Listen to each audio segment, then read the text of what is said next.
Am I? Maybe I'm completely insane. I'm not. I'm not saying that I'm not.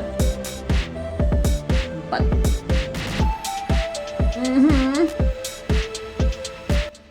people like narratives, and it's not just like we like them.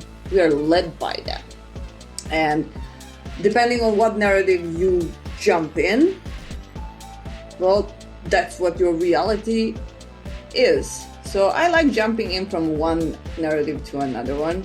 And 15 years ago, something happened in my life. I have a different channel for that. So that's a channel where I talk about my son and autism and stuff people don't like to talk about. But on this channel, the other channel is where I'm serious. And this channel, well, I'm gonna talk about whatever I want here because I like that. I like having the. So I'm gonna talk about films, movies. I'm gonna talk about series. I'm gonna talk about anime. I love anime. Today I want to talk about 2045. At one point, I started reading whatever came into my arms or in front of my eyes, and there was a lot of things, like this is a stretch, this is not a stretch, but some things just pop out. And the one thing that popped out was transhumanism. Now, I think we all have a completely different, so I think that there's a lot of different narratives around that, and there's a narrative that we are being fed. So now we have to think, why are we being fed one narrative? Like we know a lot about robots and cyborgs, and there's a lot of movies about that. So the robots and cyborgs and the threat of all that, and there's always that hero that saves humanity somehow, and it's like we have a story in our mind how that all will convey, but I think that story is actually a distraction.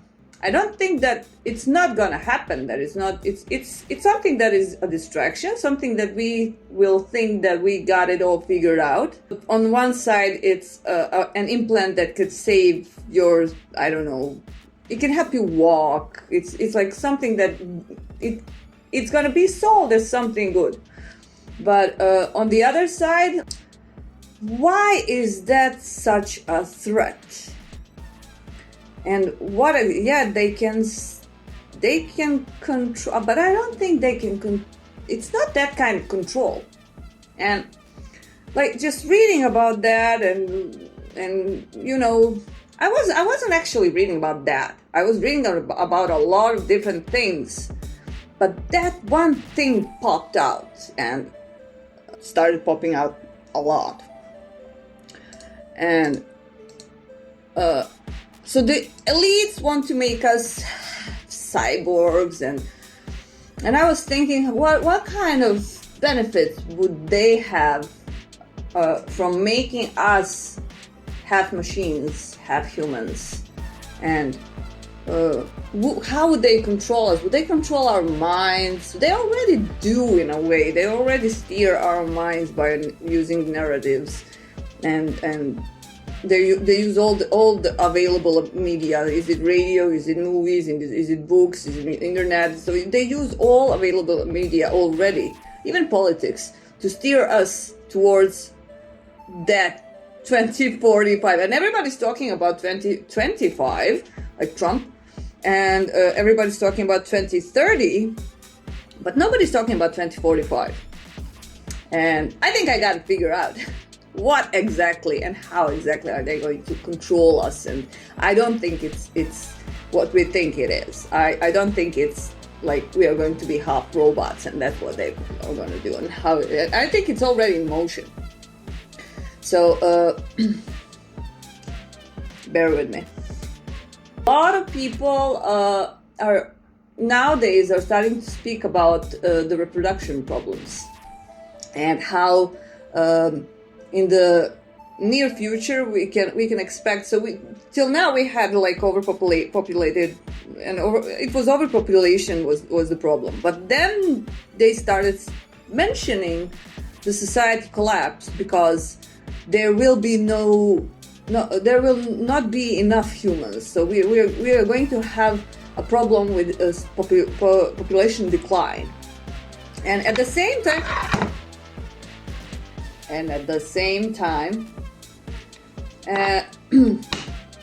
okay, I dropped my mic. There was articles and people starting to talk about healthcare, reproduction health problems, and how women are getting periods, and when they were like forgot about having them. So that age are they? And the girls are getting into early menopause, and so there's already and there was a I think it was a study, but I'm gonna have to try and find it to put it here. But there was a lot of things that were mentioning like population decline and problem with sperms and sperm count, and problem with female reproductive organs. And then I found, let me just see where that is, an article from, let's see, okay, so this was in 2018, so it was more than 3 years ago. It was a long time ago. So that in multiple there's multiple sources, but I think that this was Forbes or Guardian or something like that. So there was Shanna Swan, and she said, so this is the first time I'm seeing 2045. The most couples, about 80% of couples, will need assisted reproduction by 2045. So they will need help to conceive, because they will not be able to bear children. And after that, there's a lot of books. Time magazine said singularity, the year the man becomes immortal, 2045. Singularity is coming, and singularity is nearer, is the name of the book, when we merge with AI. And that is, well, the best person I know at predicting the future of artificial intelligence, Bill Gates. Okay, I think the artificial intelligence story is also kind of a narrative that is drawing our eyes and our minds from the real thing and the real deal that is going to happen, that is planned. And 2045 started to pop up in different organizations like United Nations, I don't know, lots and lots of different places. Let me see, what is this?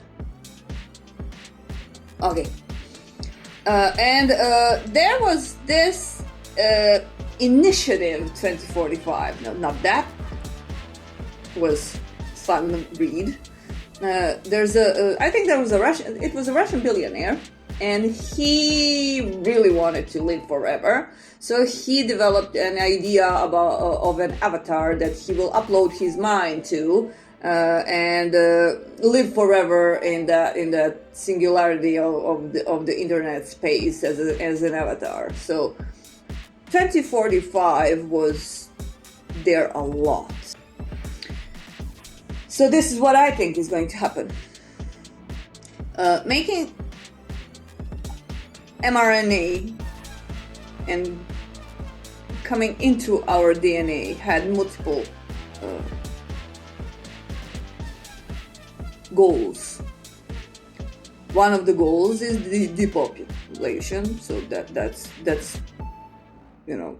evident now. I think those who say it's not evident, I'm sorry, you're stupid.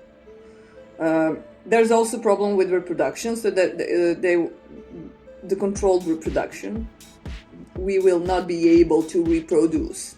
Now, why?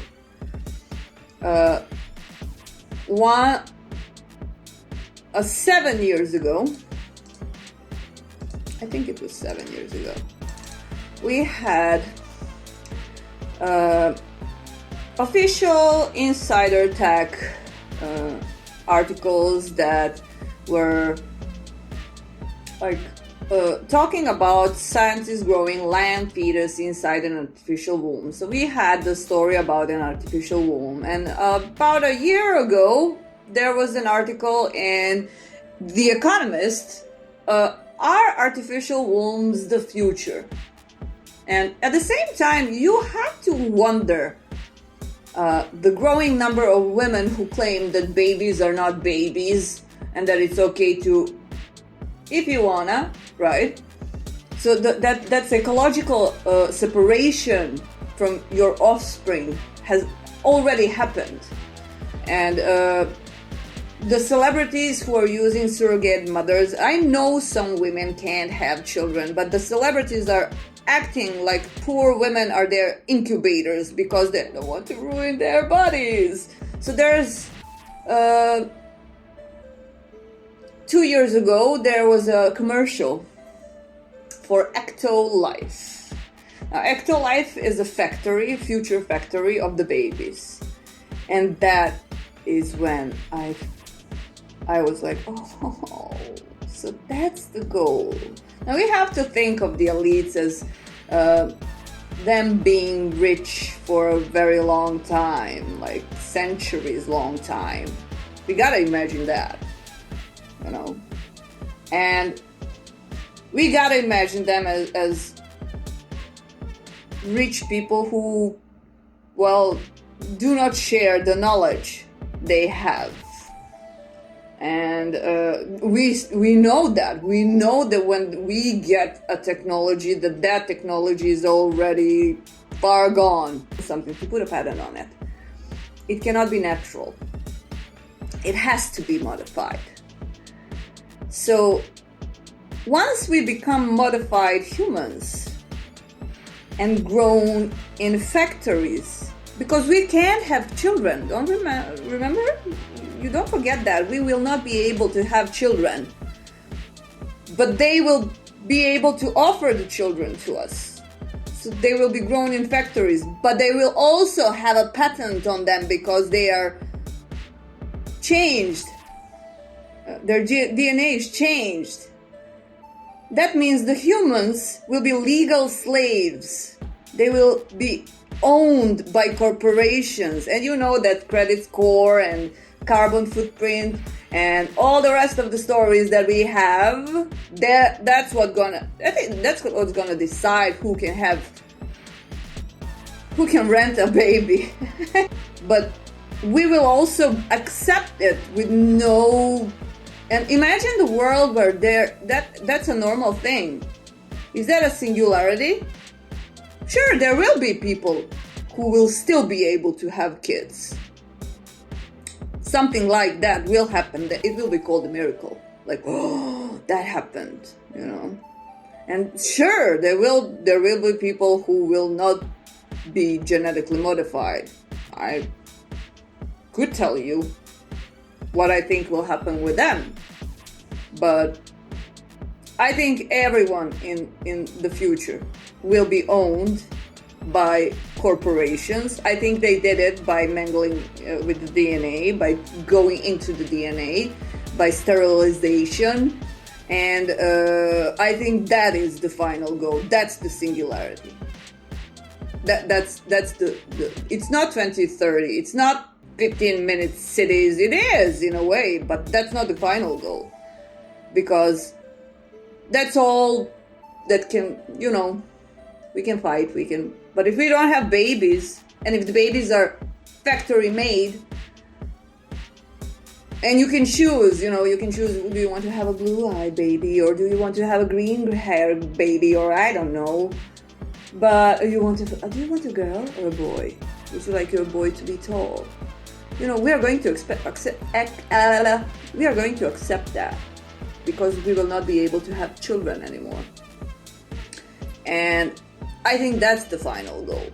I think 2045 is the year where all human beings are going to be factory-grown, lab-grown beings. And I think that's the final goal. That's how you enslave legally enslave and own and trade and control the population. Introducing Ectolife, the world's first artificial womb facility powered entirely by renewable energy. Ectolife allows infertile couple to conceive a baby and become the true biological parents of their own offspring. It's a perfect solution for women who had their uterus surgically removed due to cancer or other complications.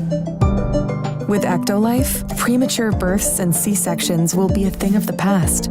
Ectolife is designed to help countries that are suffering from severe population decline, including Japan, Bulgaria, South Korea, and many others. A little disclaimer, everything I'm going to do on this channel is going to be solely for entertainment purposes and a fantasy from my head. So I'm collecting data and I'm making new narratives out of it and how people might interpret them. So thank you for your attention. If you like this video, please click subscribe, share, and comment on it, and see you next time.